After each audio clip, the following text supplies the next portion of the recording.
best personal example of a complete street, I'm going to be very parochial. I live in the Beaches, and it's probably not fair to take an urban street, but it's not really about the street. I think what I like about Queen Street East is not so much that it's an urban street, but that everyone's equally disadvantaged. And I think that's important. I mean, it's about trade-offs, and I think the trouble we have with streets is one group wins one way or another, and whether it's bikes or cars or transit, it's finding that balance.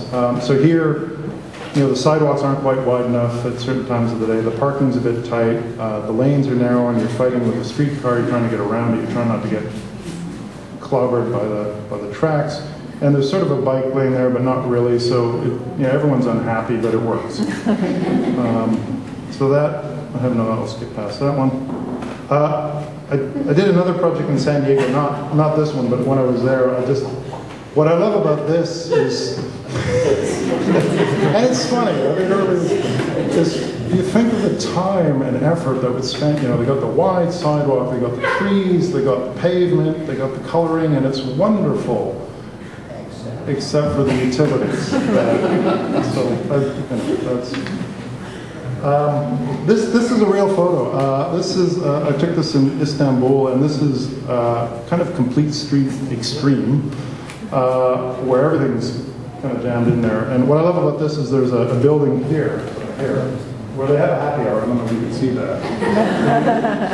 And I sort of wonder what the ratio of fatalities is there. But anyway. Okay, so that's enough. So seriously, so successful collaborations that have potential to result in complete streets. I think the Mobility Hub guidelines that we recently developed and the hub planning work that we've done is really important steps moving to transform the way we approach delivery of infrastructure and our impact on communities. So I think they're really going to make an impact soon. And the Mobility Hub guidelines, I have some brochures on. And I'll just talk briefly about what those are in a moment. There are 51 mobility hubs across the GTHA, and they're really where high-order transit comes together and where we're looking to create sort of places that are centers of activity and high accessibility. The guidelines that were just adopted by our board, and we're just into printing them, they're really, for us, they're sort of a mix of a policy and a culture shift in terms of how we undertake our planning. It's input and direction to our planning around mobility hubs and as well as the GO stations. And it's a resource for our regional partners and other municipalities, but it really is intended to shape our work. There are 9 objectives in the guidelines that are organized around themes of seamless mobility, placemaking, and implementation. So for example, Objective 1 is about seamless integration of rapid transit. Objective 6 is about creating an attractive public realm. And I'm just going to dive into Objective 2, which is about the safe and efficient movement of people and pedestrian priority. So I'll just jump through these quickly, but there's sort of direction that talks about creating a network of complete streets, attractive pedestrian environment, and cycling supportive communities. So there's some direction followed by examples. So here's a case of an example in Toronto of some specific intersection improvements and how to approach it. There are some examples of traffic calming in the street design, as well as cycling supportive uses. So those are some of the elements around complete streets, and there's more, but I'm giving the short version. And very quickly, I'll just talk about an example of Bloor Mobility Hub that we did recently. We just completed, and it's already starting to have an impact. This was really looking beyond the GO station at Bloor. And what's interesting about it is on the right here you have the GO line, but it's also going to be the airport railing stop here as well. You have the TTC Dundas West. And it's got fantastic mobility, but it's just a really struggling urban space. And so the study was really trying to figure out how to knit it all together. Almost knit it all together. So a few outcomes of the study is we have a really challenging, very attractive entrance to the GO station.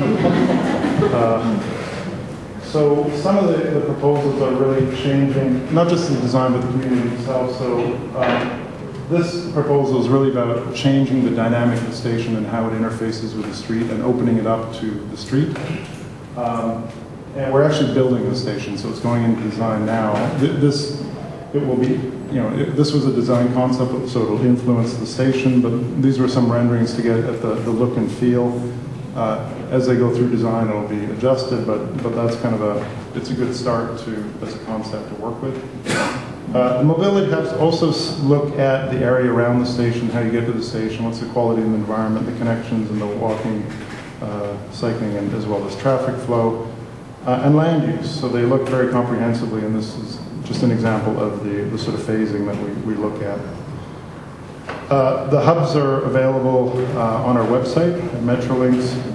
And just to conclude, I think I'm really excited about the work we're doing, and I think over the next few years, we're just starting the hub planning work now. The guidelines, I think we'll start to roll out, and will really have an impact, and so I think it's great transformative value, and I think it really pushes the piece of that is the complete streets and how we improve the design of our communities. And I sort of touched a little bit about the downtown suburban divide.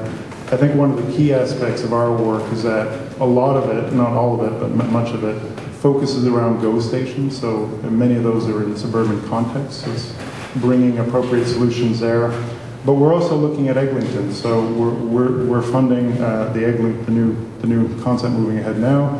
So we're just starting to be active and trying to have an influence on with the guidelines into how the station areas are developing. So that's it for me. So thank you.